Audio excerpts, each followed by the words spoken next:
Aujourd'hui, Éco-Débat ouvre le débat ou plutôt poursuit le débat sur la bonne gouvernance mais en mettant l'accent sur l'impact de la corruption sur les économies locales africaines et les voies et moyens de stopper ce fléau. Répression ou encore prévention, en fait pour arriver à bout de la corruption, c'est quasiment l'affaire de tous. Vous qui nous suivez, toutes nos autorités et nous, nos invités sur ce plateau et moi-même. Et justement sur ce plateau pour en parler, nous recevons Dr Christophe Kwame, vous êtes le président de l'ONG Civis Côte d'Ivoire. Merci d'être avec nous. Bonjour. Alors, je rappelle aussi que vous êtes spécialiste en pilotage de changement, gestion et suivi, évaluation des projets et programmes, mais surtout spécialiste en prévention de lutte contre la corruption et les infractions assimilées. Oui. Alors, on aura beaucoup à apprendre aujourd'hui. Merci. Et avec nous dans ce studio, nous avons aussi M. Umzi Moro-Nikez Alexandre. Vous êtes le président de l'organisation African League Against Corruption. C'est bien cela. Exactement. ALACO. Alors, vous êtes aussi le président du réseau des organisations de la société civile ivoirienne pour le contrôle citoyen de l'action publique. Exactement. Merci d'être avec nous. C'est moi qui vous remercie. Et déjà, d'entrée de jeu, messieurs, on parle beaucoup de corruption, de fléau. Comment est-ce qu'on pourrait définir très simplement ce phénomène? Alors, merci bien de nous donner l'occasion d'aborder un sujet qui est un sujet éminemment important et dont les conséquences sont extrêmement graves pour l'économie de nos pays. Définir la corruption, j'allais dire, est une œuvre, j'allais dire, un peu difficile, parce que chaque entité, justement, a sa définition. Vous prenez la Banque mondiale a sa définition, Transparence a sa définition, et avec votre permission, je voudrais donc en tenir à la définition que donne la Côte d'Ivoire dans le cadre justement de l'ordonnance 660. Vous permettez, je vais vous lire très succinctement ce qui est dit. Il est indiqué que quiconque propose sans droit, directement ou indirectement des offres, promesses, dons, présents ou un avantage quelconque pour obtenir d'un agent public qu'il accomplisse ou s'abstienne d'accomplir un acte dans l'exercice de ses fonctions ou qu'il facilite par ses fonctions l'accomplissement de cet acte. En clair, ça veut dire quoi? Ça veut dire que vous êtes à un poste de responsabilité. Vous profitez de ce poste pour recevoir quelque chose dans le cadre de vos missions. Vous êtes dans un acte de corruption. Celui qui vient vers vous pour vous proposer justement quelque chose aussi est aussi dans un acte de corruption. Donc vous avez ce qu'on appelle la corruption active et la corruption passive. La corruption active, c'est celui donc qui reçoit, et passive, justement, c'est celui qui donne. Alors très rapidement, j'essaie juste de comprendre. Dans l'exercice de ces fonctions, je suis médecin chirurgien en griffe, je finis un acte médical, une opération, et puis peut-être 2 mois, 3 mois après, le patient que j'ai eu à sauver en griffe, il vient, il m'offre une bouteille, un paquet de chocolat. Est-ce que je tire les conclusions que c'est une forme de corruption? Docteur Kwame. La loi précise les conditions dans lesquelles un agent public et privé, parce que la corruption est définie pour les deux cas, peut recevoir un cadeau. Une anecdote. Christine Lagarde, présidente du FMI, doit venir à Abidjan. La société civile doit la recevoir. Je suis président de la convention de la société civile ivoirienne. Son staff arrive. Mesdames et messieurs, nous, en Africain, on veut lui offrir un cadeau. Le FMI nous répond, 101 $, ça appartiendra au FMI. 100 $, ça appartiendra à Madame Christine Lagarde. Donc, la loi ivoirienne dit que bientôt il y aura des décrets d'application du cadeau. Mais dans le principe général, il est interdit, dans le cadre de sa fonction, que vous soyez dans le privé ou le public, de prendre des cadeaux après avoir rempli votre fonction. Et justement, parlons de loi au niveau de la corruption. Est-ce qu'il y a des mécanismes, il y a des lois, des instructions qui sont mises en place pour canaliser, pour réguler en tout cas l'activité de nos fonctionnaires, de nos agents, pour freiner la loi? Si vous me permettez, je vais juste récupérer la parole pour dire qu'il y avait 2 temps. En Côte d'Ivoire, il y a 2 temps administratifs, avant 2012 et après 2012. Parce qu'après 2012, l'État de Côte d'Ivoire a signé en février la Convention de l'Union africaine de lutte contre la corruption. En octobre 2012, la Convention des Nations unies contre la corruption. S'en est suivi la mise en place d'un certain nombre de lois comme la loi d'accès à l'information, parce que sans information, on ne pouvait pas lutter contre la corruption. En 2015, la Côte d'Ivoire est partie à une initiative qui s'appelle l'initiative OGP, Open Government Partnership, c'est-à-dire le gouvernement ouvert où l'État fait l'effort de créer des sites internet, de donner toutes les informations économiques, sociales et culturelles aux citoyens. Et ainsi de suite, plusieurs lois sont sorties, dont la loi centrale qui s'appelle l'ordonnance 660 de 2013 et l'ordonnance 661 qui met en place la haute autorité et un certain nombre d'institutions. En janvier 2021, la dernière institution de ce dispositif, enfin l'une des dernières institutions, parce qu'il en aura d'autres sûrement, s'appelle le pôle pénal économique et financier qui lui va s'occuper des corruptions complexes et les blanchiments d'argent. Donc, tout ce qui est dispositif juridique et institutionnel est né, il en manque quelques-uns, sûrement M. Nzi va en parler, mais effectivement, il existe énormément de lois en Côte d'Ivoire pour lutter contre la corruption efficacement. Alors, M. Nzi, vous voulez ajouter quelque chose? Dire tout simplement que, effectivement, il fait bien de l'indiquer, ça a été effectivement notre bataille. Vous savez, tout ce qu'il a évoqué, c'est depuis 2002, par exemple, que nous nous sommes battus pour qu'il y ait l'avènement justement de ces lois. Et il a indiqué, après 2012, il y a quand même une loi qui a été prise au niveau des fonctionnaires. Le statut général des fonctionnaires a été pris, et de telle sorte que tout agent prévenu justement des problèmes de corruption, les agents publics n'ont pas le droit de recevoir quoi que ce soit. Pour l'instant, il n'y a aucune loi qui définit justement les cadeaux. Et les textes sont très clairs. Vous n'avez pas le droit de recevoir quoi que ce soit après avoir accompli une mission. Ça, c'est clair, c'est fondamental.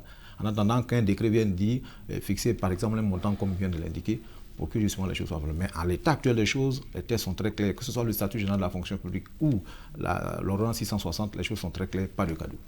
Mais justement, on a toutes ces lois qui sont citées, qui sont prises. Mais qu'est-ce qui pose le problème? Et aujourd'hui, on constate encore que la corruption est vraiment de mise. Elle s'accentue de plus en plus malgré qu'on a toutes ces lois qui sont mises en place. C'est quoi le problème? Alors, je vais vous répondre. Les textes sont là. Tout ce qui est dispositif juridique existe.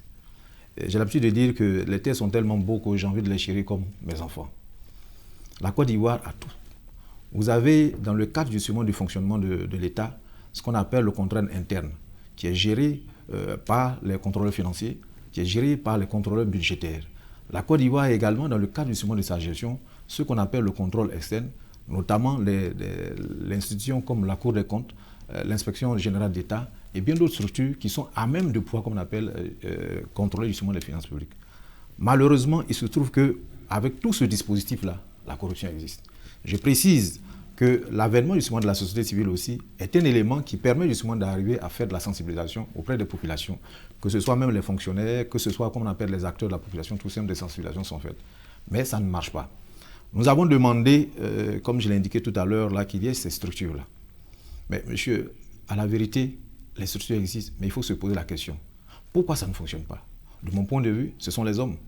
Parce que quand on vous met à la tête d'une telle structure et qu'on met à votre charge un certain nombre de dispositifs juridiques qui vous permettent de travailler et que vous-même, vous ne faites pas le travail, finalement, c'est qui? C'est vous-même.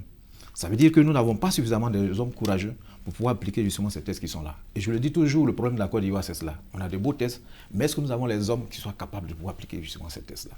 Toute la question est là. Ce n'est pas aussi une question de moyens. On peut créer des institutions, mais s'il n'y a pas les moyens pour mener ces politiques... Non, il ne s'agit pas de moyens à l'état actuel des tests en Côte d'Ivoire. On a dépassé la période des moyens. Effectivement, de 2002 jusqu'à 2011-2012, on parlait encore de moyens, on parlait encore même d'institutions qui n'existaient pas.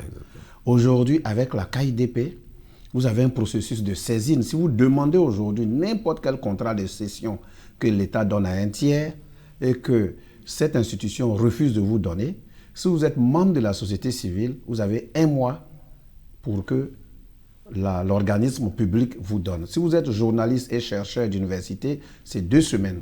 Ce qu'il faut aujourd'hui, pour notre part, c'est que d'une partie, sur un point précis, il faut faire la sensibilisation de toutes les lois qui existent. Voilà les lois, voilà les façons de saisir l'autorité dans le cadre d'une commission d'infraction de corruption ou alors pour autre chose. Ensuite, quand ces sensibilisations seront connues par les populations, il va falloir aussi que la société civile sache qu'elle peut se constituer partie civile et saisir, par exemple, la haute autorité. Vous avez l'article 54, vous avez l'article 5 de l'ordonnance 661 relativement à la mise en place et au pouvoir du président de la haute autorité. M. Nzi l'a dit tout à l'heure. Jusqu'à aujourd'hui, de 2015 à aujourd'hui, le 21 février 2021, la haute autorité a publié les déclarations de patrimoine. Il y a des derniers de la classe, l'article 54 et l'alinéa 17 de l'article 5 donnent pouvoir à M. Ongolo, le président de la haute autorité. S'il ne le peut pas, l'article 17 même lui dit de déférer ceux qui n'ont pas déclaré au procureur. Il ne l'a jamais fait. Maintenant, ce qui nous incombe, nous, l'article 23, nous dit, nous, société civile, nous devrions aussi saisir la haute autorité et déférer même la haute autorité à la Cour des comptes. On ne l'a pas encore fait. Donc voilà un certain nombre de choses qui sont sues par une minorité. Il faut peut-être du temps pour que la majorité des citoyens comprennent tous ces dispositifs de saisine des autorités elles-mêmes d'abord et de nous, citoyens lambda, de saisine des autorités et le processus de saisine.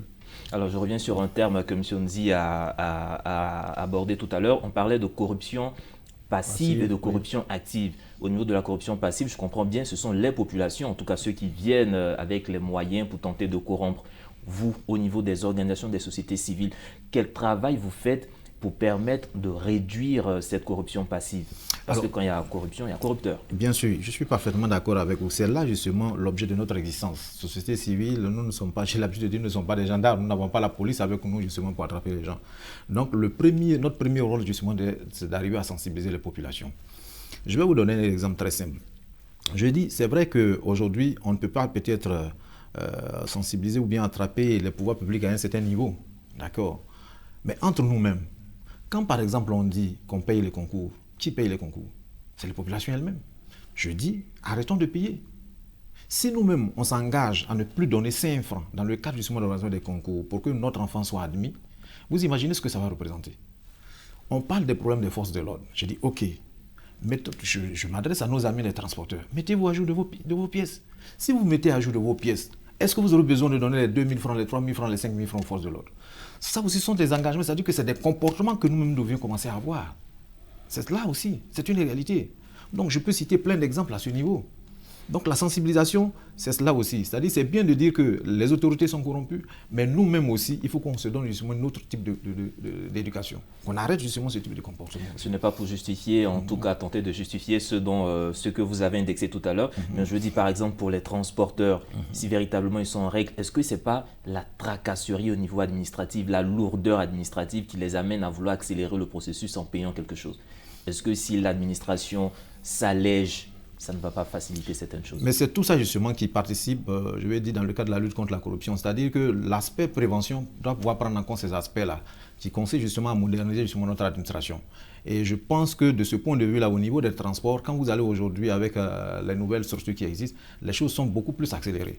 En réalité, les gens sont dans une dynamique où ils sont dans le passé, où ils estiment que tout est compliqué. Non, tout n'est pas compliqué aujourd'hui. Il y a des possibilités justement d'avoir la carte grise aussi facilement. Il y a des possibilités de payer quand même votre patente aussi rapidement. Il y a des possibilités justement de payer tout ce que vous avez, tout ce que l'État vous demande.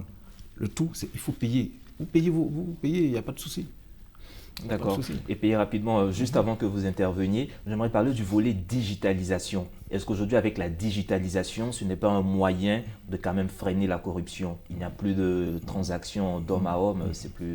Oui, en effet, déjà l'État de Côte d'Ivoire, avec l'initiative de gouvernement ouvert, un des points principaux de cette initiative, justement, plus l'accès à l'information, la conséquence de ces initiatives, quand l'État a signé, c'était effectivement de rendre disponibles ces documents d'intérêt public et surtout les services publics. C'est-à-dire qu'aujourd'hui, on ne devrait plus aller se mettre en rang pour tirer un extrait d'acte de naissance. On a 20 ans, on a 40 ans, on a 50 ans, et on se met toujours en rang à la mairie. C'est dépassé. Donc, il y a cela que l'État doit s'atteler à faire. Ça part, je veux dire, la lutte contre la corruption n'est pas le coup d'éclat de saisir 2 ou 3 ministres, 2 tondus, 3 poilus, on dit non, opération coup de poing. Non, c'est pas ça. La réflexion que nous avons eu à mener souvent avec Alaco, Civis et d'autres ONG qui ne sont pas sur ce plateau, était de sortir des stratégies simples qui ne demandaient pas d'argent, mais ça demandait une nouvelle façon de faire de l'administration. C'est ce que vous venez de dire. La digitalisation, il y a des freins. Ne croyez pas qu'il n'y a pas de freins. Quelqu'un qui a travaillé pendant 30 ans avec du papier, Quelqu'un qui a travaillé pendant 30 ans dans une préfecture d'un village quelque part où on lui a toujours donné le mouton de tel ou tel village, vous imaginez que même quand il viendra au séminaire pour prendre l'ordinateur, il va traîner un peu. Donc, la lutte contre la corruption touche un engagement, je dirais, citoyen général, patriotique. Donc, au centre de la lutte contre la corruption, il faut qu'on mette la République, qu'on mette la nation et qu'on éduque les gens. J'aime pas le mot ivoirien nouveau, mais c'est un peu ça. C'est-à-dire, on doit changer de paradigme de gestion de la vie publique. Il faut que tous les citoyens soient engagés à un point zéro pour dire, à partir d'aujourd'hui, on change les méthodes. Est-ce qu'on accepte tous d'y aller? Parce que tous ceux qui ne peuvent pas aller du petit commis caché dans son bureau jusqu'au directeur des cabinets, il y a énormément de freins si tel est que on veut digitaliser de l'extérieur. Il faut que ce soit un mouvement, je dirais une vague commune d'acceptation, de la compréhension commune de la République d'abord et de la façon dont tous les moyens, tout ce que nous avons comme argent qui est dans les impôts, qui sort dans le budget, qui est connu, on réfléchisse que c'est notre bien commun et comment on le partage pour que chacun ait sa part. Et non la réflexion passée des guerriers, des marmailleurs, de tous les mots que vous connaissez, où celui qui a le plus d'ingéniosité dans le mal puisse être à la tête. Donc ça aussi, ça demande, Jean-Paul Sardan, qui est un éminent sociologue, a fait une étude sur l'Afrique de l'Ouest, sur l'économie sociale et politique de la corruption. Il est arrivé à une conclusion simple. Il a dit, par exemple, dans un village en Afrique de l'Ouest, je ne dirais pas le pays, on a nommé quelqu'un ministre. Il a dit non, pour ce poste-là et pour ce que je vais faire, je sais que je vais servir aux politiques, je ne veux pas. Ce monsieur a été régné 5 ans de son village. Vous voyez, parce que les populations du village n'ont pas vu la qualité et la fonction de ce que le monsieur lui-même il a vu. Eux, ils ont vu un ministre qui va récupérer l'argent de la corruption et distribuer des sacs de riz. Demandez à tous les ministres, vos cousins, quand ils vont au village, de 5 h du matin jusqu'à minuit, les gens sont en rang. Donc cette culture du fils du village, du cadre du village, qui va aller récupérer l'argent de la princesse et venir redistribuer, ça aussi, c'est des paradigmes qu'il faut casser. Alors, un autre paradigme, une autre question sur laquelle je voulais revenir. On voit souvent des personnes qui sont témoins de corruption, ils voient ce qui se passe, mais ils ont peur de dénoncer. Est-ce que dans les dispositifs, dans les lois qui sont mises en place, quelque part, ces lanceurs d'alerte, ceux qui dénoncent, ont la capacité d'être protégés? Bon, je pense que sur la question, on en parlait d'ailleurs tout à l'heure, la loi sur les cas de dénonciation, la loi existe bel et bien, mais il n'y a pas de disposition concernant les lanceurs d'alerte. Mais je voudrais préciser que dans le cadre justement de nos actions au niveau d'Alaco, si vous allez sur notre site, nous avons justement un aspect là-bas de dénonciation. C'est-à-dire qu'on donne la possibilité à tous ceux qui ont été victimes d'actes de corruption de nous saisir. Et en interne, justement, nous traitons justement ces cas-là. Donc, malheureusement, il se trouve que, comme vous l'avez bien dit, les gens ont beaucoup peur. Les gens ont beaucoup peur et il faut les comprendre. Ils ont beaucoup peur parce que, même quand vous prenez le cas dans le cas justement des marchés publics, vous trouvez des opérateurs économiques, vous leur dites, mais quand on vous prend les 10%, venez dénoncer. Ils disent non, qu'on ne peut pas le faire parce que si on le fait demain, on n'aura plus de marché. J'ai dit non, ce n'est pas la bonne habitude, ce n'est pas le bon comportement qu'il faut y avoir. Il faut qu'on mette dans la tête des gens qui doivent pouvoir dénoncer. Et en dénonçant, ça va nous permettre justement d'aller de l'avant. C'est un autre moyen justement de lutte contre la corruption. Mais justement, en dénonçant aussi, il y a d'autres, une fois que c'est dénoncé, les enquêtes ou la procédure n'arrivent pas à terme parce que quelque part on dit nul n'est au-dessus de la loi, mais on constate certains dossiers qui sont présentés où l'affaire n'aboutit pas. Mais c'est un début, c'est-à-dire qu'il ne faut pas perdre espoir. Je vous assure que lutter contre la corruption n'est pas une chose facile. Il a indiqué tout à l'heure, de 2000 jusqu'à 2002, vous avez vu le temps justement qu'il y a. Nous, on a commencé en 2000. Jusqu'à aujourd'hui, ce n'est pas évident. En 2000, quand on commençait, personne ne nous regardait. On n'avait même pas possibilité de parler. Ni sur, comme on appelle, un plateau de télévision, ni sur, comme on appelle, un plateau de radio. On ne pouvait même pas du tout. Aujourd'hui, les consciences commencent à prendre. Et je suis heureux de voir aujourd'hui qu'il y a plusieurs ONG aujourd'hui qui parlent justement de lutte contre la corruption. Donc, c'est une question, il a indiqué, c'est une question de conscience, d'éducation. Ça va prendre le temps, mais on est obligé justement de passer par là. Et il a donné une belle image. Le cadre qui arrive au village, qui a été nommé ministre, tout le monde attend, non seulement qu'il trouve l'emploi à ses frères et sœurs, tout le monde attend justement qu'il ait suffisamment de moyens pour pouvoir qu'on appelle s'occuper de toute la famille, au-delà même de toute la famille, les cousins, tout le village. Tout ça, ce sont des problèmes. Et l'autre aspect, justement, moi, qui me choque, vous savez, un jour, j'ai discuté avec un Japonais et il me disait, le problème justement en Afrique, surtout le problème de la corruption, c'est que, surtout même le problème de développement, c'est que le jour où on arrivera à comprendre comment ça se fait que les politiciens, une fois ils arrivent au pouvoir, deviennent riches, le jour où on trouvera justement cette solution-là, les problèmes de développement de l'Afrique vont commencer à trouver des solutions, du moins des réponses. C'est important. La plupart de nos hommes politiques aujourd'hui, que ce soit même, vous prenez même nos hommes même qui sont dans les universités, nos amis qui sont universitaires, tout le monde justement cherche à aller justement faire la politique. On a besoin justement de cela. Je ne sais pas pourquoi. Faire la politique, peut-être Voilà. s'enrichir. Je vous voyais. Peut-être une usine, peut-être qu'il pourrait davantage. Je voulais revenir sur le problème de la dénonciation. Il a parlé tantôt de la peur, parce que souvent ce n'est pas suivi et il y a des risques de représailles en retour. Mais il y a un autre problème, un autre aspect aussi que Jean-Paul Sardan a soulevé, c'est la sociologie solidaire de l'Africain. Dans le mal. Oui, il y a une magistrate hier, lors de la discussion au Conseil national des droits de l'homme sur la corruption, qui disait que certaines personnes ont porté plainte et elle a demandé, est-ce que vous voulez qu'on instruise le dossier? Mais les parents sont revenus après pour dire, si on instruit le dossier, il perd son boulot, sa femme est enceinte, son cousin. Donc, au-delà de la peur, il y a la culture de la préservation de l'auteur même du mal qui souvent empêche l'Africain dans sa culture à lui de dénoncer froidement le mal qu'on lui aurait déjà fait. Donc certains plaignants, au vu du risque qu'encourt la personne, dit je laisse pour moi à Dieu, c'est pas à cause de moi il va perdre son travail, c'est pas à cause de moi il va faire ça. Et donc il y a une partie de notre réflexion, de notre culture, de notre existence culturelle qui aussi a besoin de changer de paradigme. C'est ce que je voulais ajouter sur ce point-là. Alors, monsieur, on arrive quasiment à la fin de cette émission, mais si on devrait retenir quelque chose de vos expériences dans la lutte contre la corruption, quelle stratégie, quelle action vraiment de point mener pour réussir à freiner ce fléau au niveau de l'Afrique? Très rapidement, Dr Kwame. Nous, on pense qu'il faut aborder le problème de manière holistique. L'inflation législative, ce n'est plus la peine. Nous avons assez de lois. Il reste les lanceurs d'alerte et quelques petits ajustements relativement à la déclaration du patrimoine. Nous revenons là-dessus. Premièrement, quand quelqu'un déclare son patrimoine en Côte d'Ivoire, la loi ne dit rien. Or, il y a une autre loi sur le blanchiment d'argent.